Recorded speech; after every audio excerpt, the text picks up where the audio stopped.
بسم الله الرحمن الرحيم نحمده ونصلي على رسوله الكريم.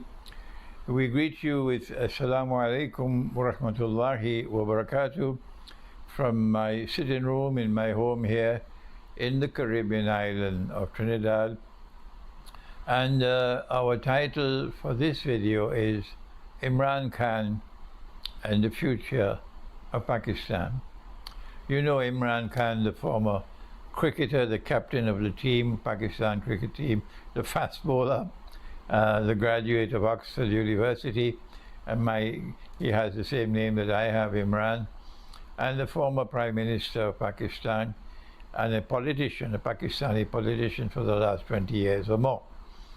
And he was removed in a coup, engineered from abroad, and a new government has taken over Pakistan, which is a pro-American government.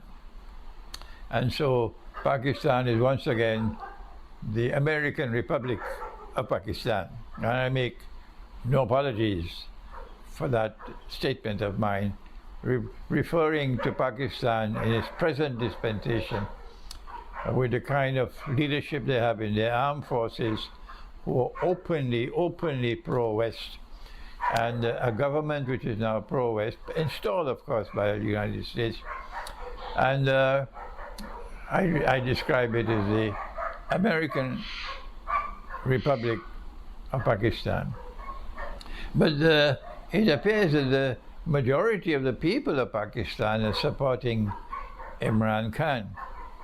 And I want to offer a word of advice and a word of caution, because there are elections coming up in Pakistan next year, and you would want to choose who you support. I don't vote in elections. I don't ever do that. I am talking only about supporting someone. During the time that Imran Khan was Prime Minister, neither he nor his government, while they showed more integrity, you couldn't buy Imran Khan. He was not a man who will take the money of the people and stuff it in his pocket and have a deal where they could send the money abroad and make themselves wealthy. This is what Pakistani politicians have been doing. But Imran Khan had a profile of integrity, and we credit him with that. Also, he was a politician who put Pakistan's interests first, not the interests of the West. And as a consequence of that, he suffered the fate of all those before him who ever attempted to put Pakistan first, and as a consequence were trying to recover Pakistan's freedom and independence. Freedom and independence, the sovereignty of the country. Of course, sovereignty lies in Allah's hands. So the people of Pakistan always welcome a leader who put Pakistan first. And then they are targeted by the Western world, and they are removed from power. This is what happened with all those who came before him, and this is what happened with him. If he still lives until next year, and the elections take place, there's every likelihood that he'll win the elections and return as Prime Minister. So they have to do everything that they can possibly do, including terrorist acts, to try to prevent him from ever becoming Prime Minister again. That, I think, everybody in Pakistan understands already. But if something happens to him, if he's assassinated, for example, you're going to have civil war in Pakistan. But my profile, Imran Hosein, is that I recognize absolute truth in the Quran. And I seek from the Quran the guidance for the conduct of state. Let me repeat that. I turn to the Quran for guidance in matters concerning the conduct of state. Neither Imran Khan nor members of his government ever showed any evidence at all that they turned to the Quran to recognize it as absolute truth and to turn to the Quran for guidance in matters pertaining to the conduct of state. So if he returns as Prime Minister, we will expect nothing more than what we already had in the past, which was a failure. In particular, the most important matter facing Pakistan, if Pakistan is ever to recover its freedom and independence, is a matter of money, the matter of riba. And Imran Khan and his government never showed any sign that they had a knowledge of the subject. If Pakistan is to deal with the subject of money and not remain a slave of inflation, and every time they want to remove a government, they simply cause the rupee to fall and decline more and more and more and more, and the people suffering more and more and more and more, then we who turn to the Quran, we know, and I have been teaching this subject for 20-25 years now, and they know my views, but they reject my views. The Quran teaches us that money must have integrity. The monetary economist does not know this language. He does not accept this language, that money must have integrity. The Islamic scholars, many of them in Britain who are British born, British white people, and in the United States, the scholars, the Islamic scholars in the United States who are American. And these are the favorite scholars of Imran Khan. These are the ones he turns for advice and so on. Do they ever talk on the subject? Huh?